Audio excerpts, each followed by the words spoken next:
Good evening. Welcome to Grandma's Attic Music Review. I'm so happy to be with you tonight. And if you heard some music playing over a State Street Jam, it's because our guest was getting his instruments in order. And that's a wonderful thing. I'm bringing to you a guest that has been here before, but tonight we're going to bring you something really special about him because we're going to talk about some things that we didn't talk about last time he was here. This young man has been around long enough to tell us some real history, and you'll see some of the history and we'll talk about the history. But first I want you to see what he does, see his action, because he's got it going on. Please welcome into your hearts and into your home, Mr. James Montgomery. Thank you for that resounding round of applause. I know you listeners at home are just going crazy. They get the beer, get the wine, get the popcorn. We're going to have a great time. Dot, I'm so thrilled to be back on your show, bringing the best of music into your homes. Obviously, she has me here. Well, yeah. So bringing the best music into your house, and it's just a thrill to be back on the show.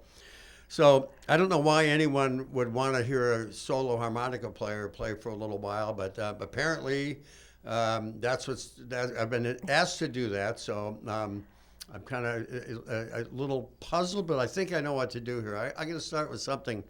My mentor was James Cotton. Junior Wells and James Cotton were my hands-on mentors. I modeled my band after Paul Butterfield and James Cotton.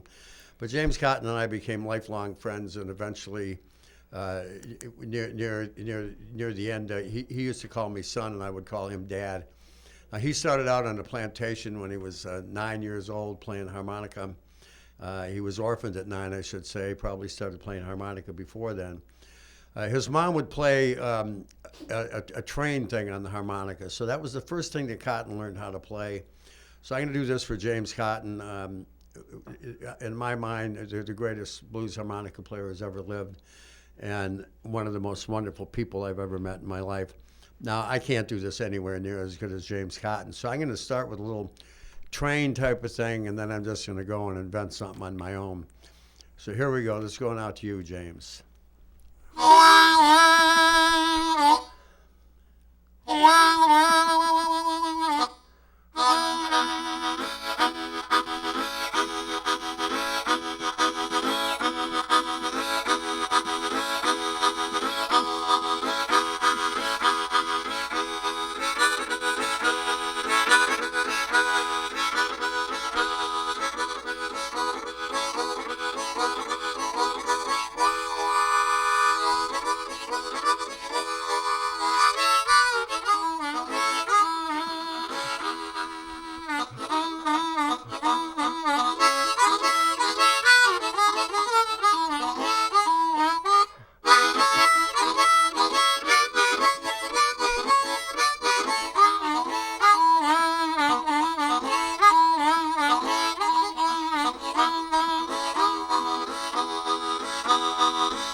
Little thing for James Cotton.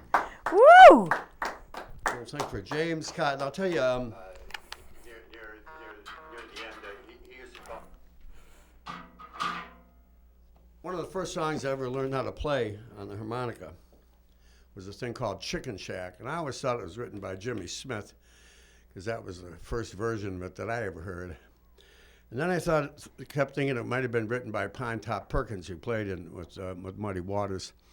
But later when I was talking to Pine Top Perkins, he told me that it was written by Ike Turner. And I was at one time nominated for the same award at the W.C. Handy Awards with Ike Turner.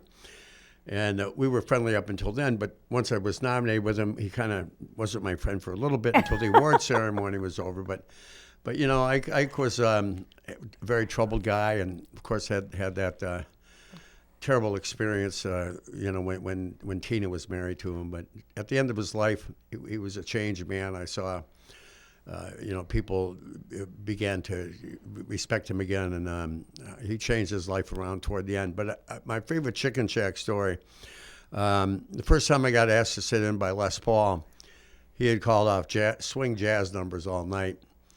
And, jazz standards, that kind of thing. So he called me up to sit in with him. And I played Chicken Shack, which, as you'll see in a minute, is kind of a little house rocker. So, of course, I went over big because I was playing like a blues song instead of a really fancy jazzy stuff. And no offense to you who love fancy jazzy stuff, because I do too. And Les Paul and I actually became friends and communicated quite a bit. And I ended up playing with him 7 or 8 times. But the first time I played with him, I played Chicken Shack. He said, "Geez, James," he said, "where'd you learn how to play harmonica like that?" And I started in a jug band. So I said, "Les, I started in a jug band." And Les says, "Well, so didn't I." He says, "You in the front row." It was a dinner theater, the Iridium. He says, "You in the front row." He says, "Pass that bottle of wine out here and pass it up here." So I got this empty bottle of wine, and Les Paul calls off an upbeat ragtime tune, 1, 2, 1, 2, 3, and I'm playing the bottle as though it were a jug. And about 4 or 5 days later, in real mail, not email, but in real mail, I got a picture of me and Les Paul, and Les is kind of looking up at me like this, and I'm holding the bottle, and it's captioned. Les says, it's typed out, "James, you played the jug because you played the bottle because we didn't have a jug for you. I'm so proud of you." And then in handwriting, he goes, "I'm so proud of you, Les Paul." So this is the song that endeared me to Les Paul for the rest of his life, and enabled me to spend a lot of time with him. And boy, I'll tell you, if he could be on this show, you want to hear a guy who can tell some stories, listen to Les Paul. Going out to you, Les. Chicken Shack.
Chicken Shack for Les Paul. Now, I had a pretty interesting history with B.B. King. The first night I played with him was at a place in Rosendale, New York, called My Father's Place.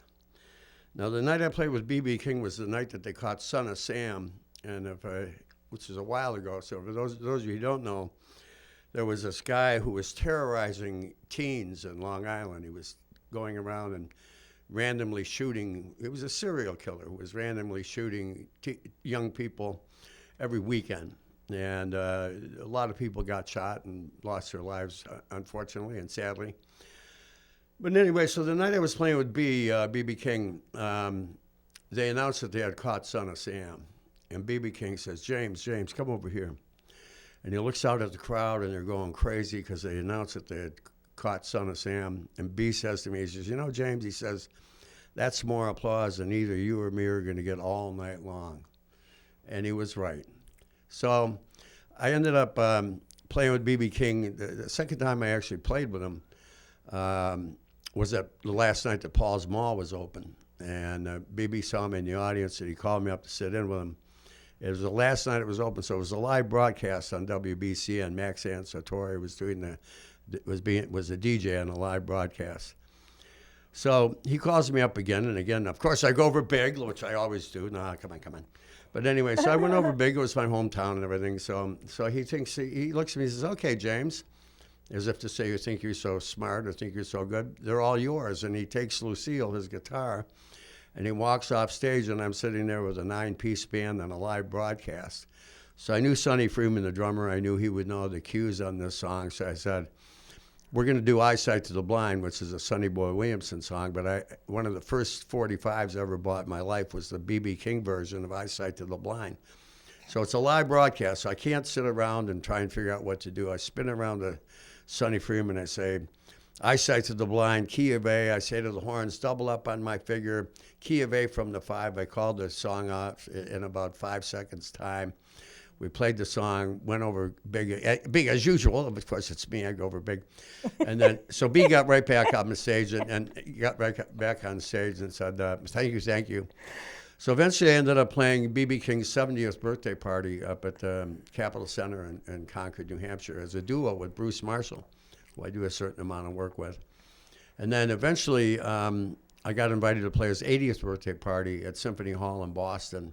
And I think that was the night, I know there was one night that Doug Flutie played drums on a couple of songs with us at Symphony Hall, and I think it was that night. So, and Doug Flutie, by the way, not just a good drop kicker and record holder, almost every record in the CFL, always knew how to win it at Gillette.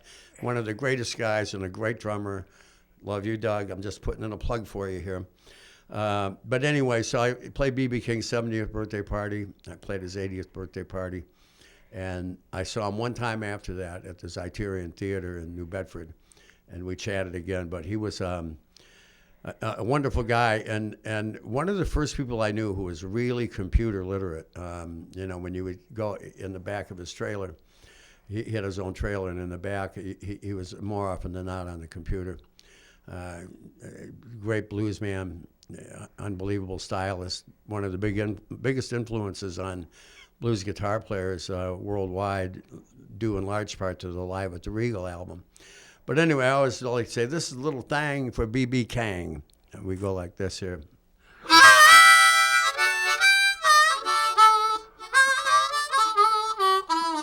Talk about your woman, wish you could see mine.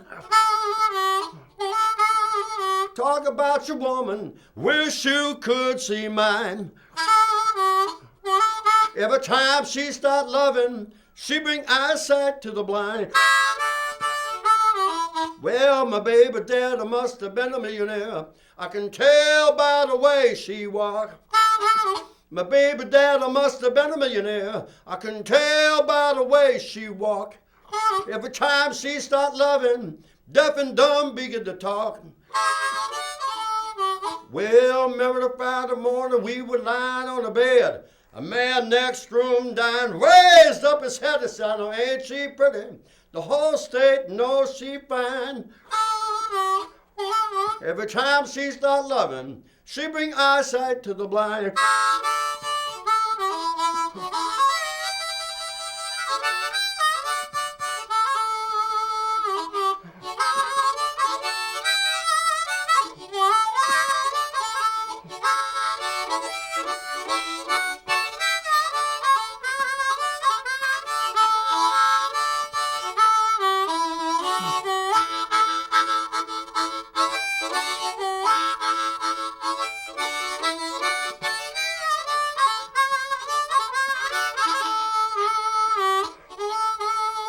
remember the Friday morning we were lying on the bed. Man next room dying, raised up his head and said, "Now ain't she pretty? The whole state knows she fine.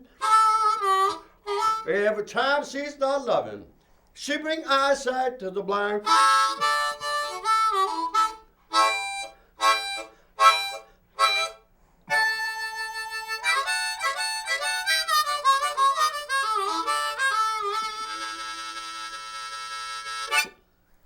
Little thing for B.B. King. Well, thank you. I think that's probably enough live harmonica for anyone without a backing band. But it's great to be on the show, and I guess I'll go over and talk to Dot here and see if we can figure some stuff out here. But once again, I'm thrilled to be on the show. I hope you enjoyed the little harmonica stories, and we'll see you in a minute. So while James is coming over here and miking up, let me just remind you all that the f-stops here, which is the photograph contest juried show at the Hygienic, loads in on, I think, the 22nd. Don't quote me, but go check out hygienic.org and see. But the f-stops here, take pictures, go hang them. It's a juried show. There is a fee. You can enter up to 3 photographs, so please check that out. James is going to come over here and put a microphone on him anytime he's ready. So also, I want to remind you that the shows at the Hygienic are in full mask. You need to put your mic on. It's behind you on the chair. You need to be in full mask. Every gathering right now, wear your masks. Come on, people. Let's be safe. Let's get rid of this COVID thing. I remember a year ago saying this is almost over. We're going to be good. It's not good. Not as long as people aren't doing what they need to do to stay safe. I need you all to put your masks on when you go to the grocery store. Put your masks on when you go to any event that has more than 1 or 2 people that are in your own little pod. If you're not with people that you live with, wear your mask. Let's stay safe. All right. You all set there, my friend? Yeah, just the brother. You're good. You're good. So. Button this into place here. You don't need to button your shirt up for me. Well, it's making my lapel look silly. Oh, your lapel. There we go. That's better. There we go. Let's talk about some things people don't know about you. Okay, I'm off the show. Thank you. It's been great. All done now. It's been great, but there are things people don't know about me. You know, actually, James, where were you born? Detroit, Michigan. What brought you to Rhode Island? Well, number one, I ran away from home when I was 17 with a 15-year-old girl, by the way. Woohoo! That must have been fun. So that showed you how thrilled I was to be in Detroit at that time.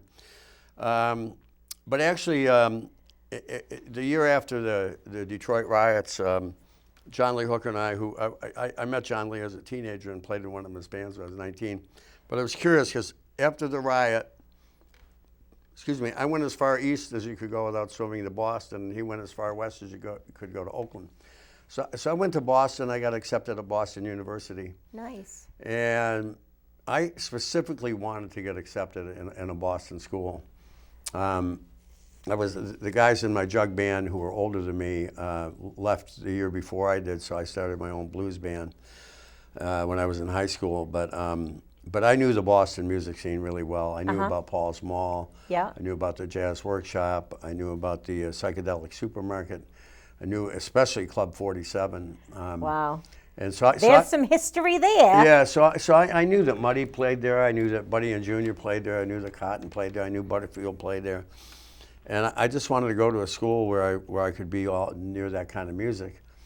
So I got accepted at BU. I started a band at BU, and by the time I graduated from Boston University, we were making $750 a night, which back then was pretty good. That was a lot of money back then. Pretty good pay for a college band. And we were selling thousands of tickets. So So basically within a year after I graduated from Boston University, I signed a deal with Capricorn Records. Right. And then, toured and everything. And then there's a lot of years. And then at one point, I was living in the Berkshires and decided I did a benefit for the Groden Center, the people that work with autistic children. Yep, I actually know the name. And I was it was at the last call in Providence, and I was on the bill with Commander Cody. Oh, nice. From Commander Cody and the Lost Planet Airmen. I think I have that. And that's where I met him. But the band that was backing me up was Duke Robillard's band at the time, the Pleasure Kings, I think. Yeah, it was Paul Murphy, Tom Wainwright, and Tom DeQuattro. Okay.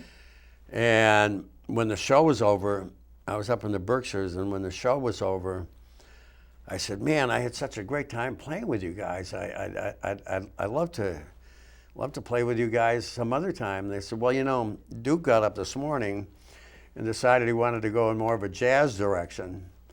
So we're a band with no leader right now." So basically, I took over Duke Robillard's band, the Pleasure Kings, with Tommy Enright. And the rest is history. Yeah, and then so I moved to Rhode Island, and all those guys were great. And I'll cry if I think about it because they've all passed by now. But that was an incredible band. Paul Murphy, arguably the greatest rhythm guitar player that any of us have ever seen. Tom Enright, Tom DeQuattro. It was a great band. So that's how I got to Rhode Island. Kind of a roundabout, brief history of No, I like the getting to Rhode history. Island. It's so important for us to remember the history and to keep the history and keep it alive. And if we put it on DVD today, it's here forever. Yeah. So let's talk about that. When was the very first time you picked up a harmonica, and what made you want to do that? Well, I always answer this question. I had a radio show for over 5 years. I interviewed I did 110 interviews. Some of them were duplicates, but I probably interviewed at least 80 blues people. Uh-huh. And we all have a moment. I don't know if that's true in rock and roll. In rock and roll, I think they want to learn how to play guitar. They want to be in a band. They want to wear Beatle boots. They want to get girls. I don't know. But every single blues musician has a moment. Bonnie Raitt was It's a thing. It's a thing. Yeah, Bonnie Raitt was up at camp, and the council played Tom Rush's Can't Judge a Book. And I just told Tom this last week when I saw him, that he was the guy responsible for Bonnie becoming a blues artist. But we all have a moment, and it's like this thing that it's just this overwhelming feeling of, oh my God, that's what I want to do. And I don't know if rock musicians have that. Coco Montoya was a drummer, and his favorite band was Iron Butterfly, and he went in to see them play, and Bill Graham liked to mix up the acts. And he had Albert King open. And even though he'd come there to see the drummer from Iron Butterfly, Coco Montoya had that moment.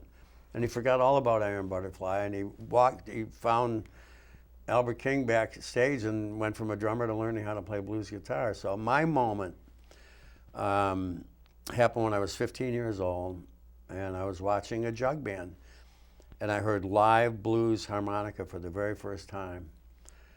Maybe blues harmonica for the first time now that I think Did you feel about that all the way down to your toes? I just had this visceral thing. Oh, wow. I mean, to show you how ambitious I was, Right. Some people in my class wanted to be president, some wanted to be an astronaut, some wanted to be senator, some wanted to run a big and I said, boy, I want to play harmonica. I mean, but my father, by the way, when I told him, years later, when I got out of college and he found out that rather than go on to teach at BU, which was my plan, I decided to sign with Capricorn, and I told him I'm going full-time rock and roll. He said, Jim, I'm glad we've spent $20,000 on your education, and now you're going to make your living playing a child's toy. But anyway, so I had that moment when I was 15, and within 6 months I was the front man for that drug band. That's pretty amazing. Yeah. I think Well, it just shows you how easy it is to learn how to play harmonica. it's like that game Othello. It takes a minute to learn and years to master. And if you bring your name up to anybody that knows you. I met somebody that didn't know you the other day. It freaked me out. I was like- Shocking. I know. I was. Shocking. I was completely. Of course, she's 22. So. Oh, I know. You're talking about that guy who lives about 2 miles from Machu Picchu in the Andes Mountains. I heard about that guy, and I know he doesn't know about me. But anyway, one of these days I'll get up there and play at high altitudes and show him what's going on. High altitudes on a harmonica. Anyway, anybody that knows anything about you would say that you're a master on the harmonica and a master musician on stage. Well, except for me and a lot of other harmonica players. But anyway, I'm pretty good.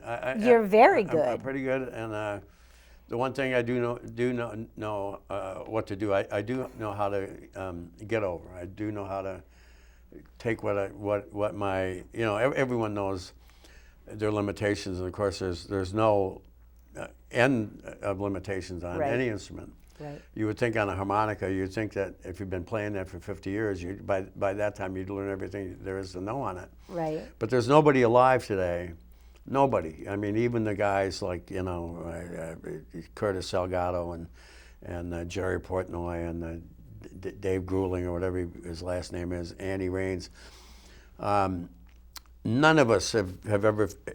We're always learning something new to play on that little instrument, which is kind of mind blowing when you think about it. I think it's amazing. But I know as I go along, I know what my capabilities are, and the one thing I do know is that I can get across what I'm playing really well, and in that case, and sometimes better than people who are better players than me. So the only person I know that can do what I'm about to tell you about is James Cotton. I saw him at the Shaboo 150 years ago. I was not old enough to be in the Shaboo. I'll just tell you that. Shocking. They served an underage person at Shaboo. And oh my James God. got on his harmonica and did backflips up the aisle. Do you remember any of that kind of behavior out of him? Oh, absolutely. Oh my gosh. Yeah, no, he was. That was one of his signature moves, and It was. I've never tried that. Jim Belushi still does that when he plays, but no, that was a signature Cotton move. And the first time I saw it, there was a place called the Chessmate in Detroit, and that was a coffee house, so all ages could see shows there. And the first time I saw Butterfield there, it was like, I was in the jug band, and I was sitting maybe about the distance we are from Butterfield's amp, maybe 2 or 3 feet further. And I saw this electric equipment, but they had the folk artists come on, and then afterwards, the coffee house people leave, and then teenagers come in and drink Cokes and listen to electric bands from Detroit. So when I saw the electric equipment, I was expecting the Paul Butterfield band to be a folk act, because it's strictly a folk act, unplugged. Right. Because I had heard of them through the Jim Question Jug Band, especially Maria Muldaur. I heard about Paul Butterfield because of Maria. And so when Butterfield came on, and before it sunk in, ladies and gentlemen, the Paul Butterfield band, and before it sunk on that this wasn't the Electric Detroit band that was going to play around the folk act. Right. I got blown to the back of my chair by Butterfield's amp. I was so close I to bet. them. And the same thing with Cotton. Cotton and Butterfield were you got to include Muddy because he was totally high energy. Right. But high energy because of him, because of his charisma and his intense personality. And his, Muddy was like, he could walk in a room and you go, oh my God, look at that. Yeah, all they'd have to do is walk in the room. He had the ability to light up a room. He had a charisma about him that was unparalleled. And Butterfield and Cotton had much of the same thing, but nobody had it exactly like Muddy. But what Butterfield and Cotton had was this unbridled power, this power that was just in your face. That's why they did so well on the on rock and roll circuits. Mm-hmm. Because of the energy. Well, because Butterfield and Cotton had enough energy in a harmonica that they could compete with the guitars of Led Zeppelin. Right. And certainly, when Janis Joplin, when Cotton opened for Janis Joplin for the first time, she said, "Boy, he really made me work hard." she had her work cut out for him. So I remember sitting there watching Cotton. It was one of the first shows I've ever seen.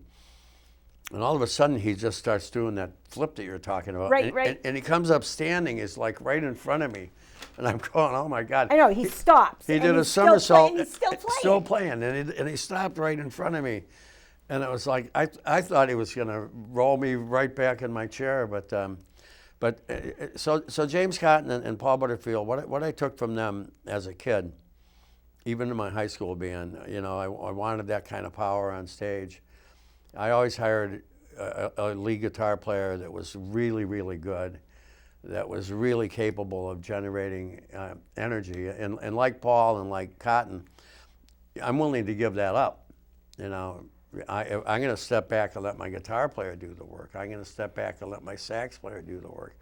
I'm going to let everyone go out there and play with whatever intensity they can bring to the table. You didn't see a lot of that in Muddy's band. Mostly, when people took a solo, they stayed in the back for the most part, except for Little Walter and James Cotton. So one of the shows that just came to mind had a little Asian girl playing saxophone. We were at Mystic Cinema, and it was the night that Johnny Winter played there, the last time that he played. And there was, do you remember her name? Absolutely. Her name is Grace Kelly. Grace Kelly. And she's the that's most... why I couldn't remember it, because it's right there. She's the most amazing young talent. Do you still get to play with her at all? Oh, yeah. No, I started playing with her when she was... the first time I saw her, I think she was 12, but She's pretty amazing. I've been told since that her birthday was the day before, so I'm still saying she was 12. But anyway... But no, I saw her when she was 13, and she just blew me away. And I wasn't even going to go there. She was playing at Scullers in Boston. Uh-huh. And I had just gone to aura therapy, and I was just dying of it. And for some reason, I ended up going to that show, and they had saved 2 seats for me in the front row, thinking I was going to be there. And when she walked on stage, here again, she's a very charismatic person. And at the age of 12... And about this big. Yeah, at the age of 12, she walked on stage. And as soon as she walked on stage, I said, wow, there's going to be something here. And she was playing like Stan Getz at the age of 12 and singing like Joe Williams and Big Joe Williams, and also a talented songwriter at that age. And... she's gone, I think Wynton Marsalis one time called her the future of jazz. He did. And she's also an extremely powerful player. And, you see these things on America's Got Talent where there's a kid that's this big who's singing Puccini and filling the whole auditorium. Right. Well, you can't begin to imagine how all that energy and depth and tone comes from a person of her stature, but she's developed into a extremely gorgeous, wonderful, talented, and one of the sweetest people I know as well. But Susan Tedeschi started with me when she was 14. Her parents would bring her by, and she'd sing with us. And Nora Jones started with me when she was 17, when her producer Peter Malick was producing her then. Okay. And he brought her by on some shows so she could see what it was like to sing with a live band. Right. And I took on Grace Kelly as my blues mentor, and almost immediately had her on stage with James Cotton. And she calls me her blues mentor, but she's like one of the most talented people I've ever seen in my life, and we continue to play together. And I think I have a show coming up with her in November, but we play together. Locally?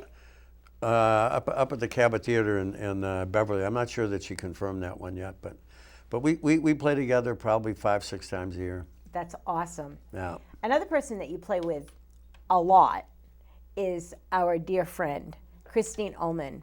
The Beehive Queen. The Beehive The Queen. Beehive We Queen. love Christine. From Saturday Night Live. She was the original female singer for Saturday Night Live and is still doing it today. Yeah. And that speaks volumes for her tenacity, to still be doing that in the same place, in the same way. It's a lot of work to do a live show like that. Yeah, but for her, for us, you know, the live show is the easy part. You know, everyone says, wow, Springsteen played for 3 hours. They don't understand that once you get past the first 10 minutes, the other 2 hours and 50 minutes is nothing. Right, it's You all know? here. Yeah, Yeah. and so, you know, Christine's a born singer, a born entertainer, and, you know, she's one of the most natural entertainer singers I've ever met in my life, and she lights it up. And here again, you know, it's about having people on stage with you. You know, Christine doesn't want us to sit in the background. When it's time for us to solo, she wants us up in front. So the idea is when we play with Christine, you know, everyone that's on the stage with her, Cliff Goodwin, George McCann, Marty Richards, David Hall, and then her guys, the Rebel Montez Band, each one of them has their own power. They do. You know, we don't, no wimps allowed, you know. No, sir. No, sir. And so, but Christine is an extremely powerful front woman. And like I say, if there's anyone who was born to entertain, Besides you. it's Christine Ullman. Besides you. Well, I'm trying to catch up with Christine. Unfortunately, my hair just won't do that, you know. It'd be cool if it did. There was a time when you had that long hair, though. Yeah, probably the length of yours, although purple didn't dawn on me. I wish it had. I wish I had purple hair back then. But yeah, you know, I think there were a lot of us in my generation who went for several years without a haircut. You know, it was.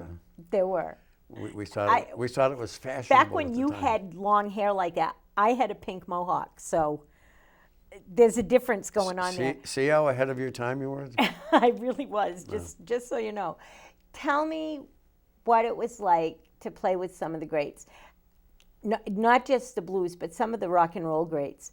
And I don't consider Johnny Winter blues, although most people do. I consider him more rock and roll. I do.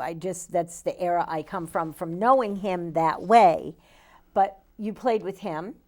And tell us about some other people that you played with that people will recognize some of the names of. Well, first of all, I have to respond to that. Please do. I knew I was in trouble the minute I opened my mouth. Yeah, you were in trouble. Okay. Johnny Winter, one of the greatest bluesmen who ever lived. Rock and roll. Who ever lived. You know, there's a lot of blues people who kind of transition into a more rock genre, but I think it's fair to call Johnny a rock and roll musician, but I think he would want to be remembered, and I think those of us who were really spent a lot of time with him remember him as one of the greatest blues musicians ever. Okay. I respect the that. record that I made with him was called "I'm a Blues Man," and That was a great record. And I'll tell you, in the trailer, one of my jobs with Johnny was to stay up all night with him, you know, because he never slept he slept in the daytime. He never slept during the night. And we, you know, and the frustrating thing is I wasn't allowed to watch sports on the TV. I couldn't see the pats or the socks or anything. But we would listen to the Sirius Blues channel. Yeah. And we had eventually what started out as just, oh, that's Johnny Shines, or oh, that's Sun House, or whatever. Eventually, you know, just casual comments turned into this game.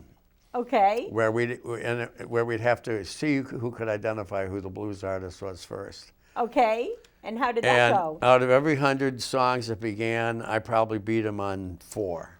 Okay. He could hear the first 2 lines. He knew his stuff. He heard the first 2 lines of a guitar, I'm supposed to guess after that. Right.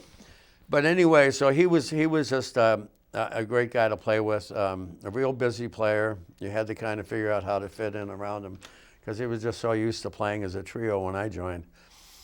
You know, when I was a kid growing up in the jug band, I made a washtub bass and I made a harmonica holder. And I had this one Jimmy Reed record, and I would play along with it in the basement with the washtub bass and the harmonica. And I swear, I would think about B.B. King, I would think about Muddy Waters, I think about John Lee Hooker, I would think about James Cotton, I think about Buddy Guy and Junior Wells, I think about the Rolling Stones and the Beatles, I mean, and everybody that I thought about when I was playing washtub bass at the age of 15 in my basement, I ended up playing with. How does that feel to you today when you look back on your history? It's great. I mean, you know, I eventually played with all my heroes. You know, I didn't actually play with the Stones, but I had an impromptu jam with Mick, and I didn't actually play with the Beatles, but I spent 3 days with George Harrison. So, you know, I kind of played with the Beatles and kind of played with the Stones, but George was always my favorite Beatle anyway. So, so yeah, I got a chance to play with John Lee Hooker. You know, we got to know each other well enough that when I was in San Francisco, he would invite me over to his house for dinner. And nice. Remember the first time I went over there, he answered the door and he had on sharkskin pants, pointed shoes, a stingy brim hat, and this floral housewife apron. You know, really floral, lots of really flowers. Pretty. Yeah, with flowers all over it, and it was all fluffy and everything. He's got a bottle of Jim Beam in his hand, and he opens the door, he goes, Montgomery, I can cook in Boyne.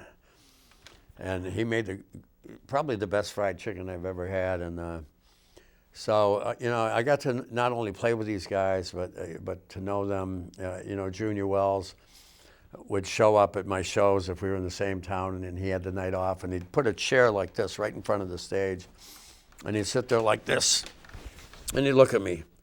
And if he did something I liked, he'd go, and then he'd go, and then he'd go. He just critiqued everything that I did. And one of the first time that I played with him, once I had started my own band, he goes, Montgomery, I said, do you happen to play third position? Which is taking a C harmonica, a G harmonica and playing in D, you know. Okay. And I said, no, I don't. I've never learned that position. I never even tried it. So he calls me up on stage that night, and he's playing in the key of D, and he gives me a G harmonica. You know, a trial by fire, you know. Right. So you got to get this right. He knew I had never tried it, so he made me do it in front of a live audience at Joe's place in Cambridge. But believe me, by the end of that song, I kind of figured some of it out. But so I got a chance to play with all those guys, you know, John Lee, Muddy. I played with Muddy one night, and you know, James Cotton became a lifelong friend. Buddy Guy, still a really great friend. I just sat in with him, I want to say last year, but I forgot we lost a year. We lost a year. So, he was just here in New London. Yeah. Before we lost a year. Yeah. He had just been here. So he had me up on stage, and we talked about old times and everything. And matter of fact, when Buddy and Junior would come to Boston, sometimes they'd put their band up at my house when Phil Guy was still playing with them, so they could save money. And eventually, on a couple of tours, Buddy just decided, well, why bring the band? I'll get the James Montgomery band to back me up, and that way, there you go. That way, I don't have to pay anybody except myself. Right. You know, and he'd give us a few $100 a piece, and then. And I did the same thing with Cotton. He would come out and play without his band, and then, you know, once I started touring with the rock and roll bands, I had a great time playing with Steve Miller. Right. And there's another guy who I consider a blues artist because of his deep history and his early days. You know, he was such a great blues player, and there's a lot of films with him playing with James Cotton and playing the real stuff. And I got a chance to play with Greg Allman a lot. And, nice. And Greg was just the greatest guy. I loved him so much. I toured with him frequently. We're on the same record label, but he was a great guy to play with. And the thing about the Allman Brothers are when they called you up on stage, if you took one or two choruses and you wanted to keep on playing and you were getting the energy, go ahead, keep playing. You know? Nice. And so those are the two rock guys that I really enjoy playing with the most. I saw that I can't remember seeing. And all the guys, in Aerosmith are, you know, they're another great band to sit in with. And in some ways, you know, Aerosmith is definitely a rock band, but really grounded in the blues. Well, they were, and when they started out, they were playing just the blues and playing in the basement of churches. Yeah, no, when they got and started. they put out that, even after they had many platinum records, they put out that record, Honkin' on Bobo, Right. which was about as bluesy a record as you'll I'll get. never forget the first time I saw them. I was 17, and they played in the basement of a church in the town I went to high school in. Wow. They were good friends with the father of that church, and they hadn't quite made it yet, but they were on their way. And I was like, wow, these guys are awesome. And I was like drooling because that's the way teenage girls do. Yeah, exactly. Yeah, no, so those are the musicians, you know, basically, I find that usually the best rock and roll bands are made up of people that at least have a certain understanding of the blues. I mean, when Motley Crue was opening for Aerosmith, the difference of the approach. You know, Motley Crue comes on with the kind of gimmicky with girls and lights and all this, and Aerosmith comes on with just a straight ahead light show and really great playing. Yep. And I also find that sometimes if a rock guy sits in with you, they know how to play songs, but they don't know how to play music. They don't know they know how to play what they've rehearsed. Right. But if you sit down and you start jamming, you know, I think that's they the difference just between rock and roll and the blues when you have blues shows too and you're calling people up. Now, one of the things that happens on my show all the time is we run out of time, but I would like you to real quick tell people where they can find you and your shows. Is there a website, media presence? It took me years to come up with this, but it's why is my head so flat? I don't know. It's jamesmontgomery.com. I don't know where that came from. I had a vision one night, but everything's on there. I've got a couple of notable shows coming up. One at the Kowloon up in Boston on October 2nd with Barrence Whitfield and Cliff Goodwin. Nice. Yeah, and Marty Richards, and then this girl, Ilana Katz, who's like a rising star on the violin. I have a show on the 12th of this month, this weekend actually, Sunday. That's this Sunday, tomorrow. Tomorrow, exactly, with Jeff Pitchell at the Carter Hill Farm out in Marlboro. On the 13th, I'm in New York City at Birdland, the iconic jazz club, with Marissa Licata. Oh, wow. Who kind of reminds me of Grace Kelly in that she's young and vibrant and extremely talented player. She's played with Alicia Keys, Ringo Starr, and toured with Jethro Tull. So I'll be with her at Birdland on the 13th. I'm at the Brimfield Winery on the 25th, which is a big outdoor show, which is going to be great in Brimfield, Mass. The 18th, I'm at. I sound like Bill Maher. I know all the dates of my shows.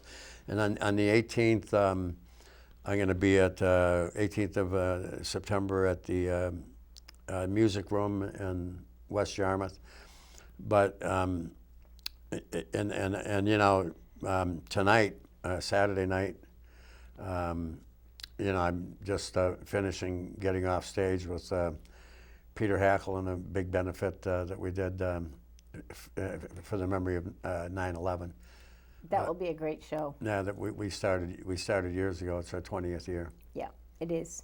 So thank you, James, so much for coming. I didn't get half the history out of you that I want to get out of you, so I'll have to have you back again. So there I was, completely surrounded. I took out a knife. I carved Will you do us a favor and take us out with a song? Through a wall of human flesh, dragging my canoe behind me. Take a canoe and take us out with a song. Here, or should I go over to the mic? You should go over to the mic, and you should take this one that you're tethered to. There you go. Take that off. While he is getting back over there to the microphone, let me remind you that this is community. The root word of that word is unity. We need each other. And if you're taking care of your community, you're taking care of the people that are going to take care of you back. Buy local, stay local, support local music, support local art. Take care of everything you need to take care of by taking care of your neighbors. You know I love you. Thank you so much for tuning in and listening to James Montgomery. It's been a real joy to be here with him. He's going to take us out with a song. See y'all next week. Bye-bye. Hey, thanks again, Dot. And when you talk about unity and community, let's remember the first part of it, commune. So, so they both go together. It's like it's unity and it's communication with unity. So, and this is a extremely wonderful community show. I'm really proud to be on it. And thanks for having me. And at the risk of the listeners turning off their TV set a little early, I'm going to attempt another harmonica solo. So here we go.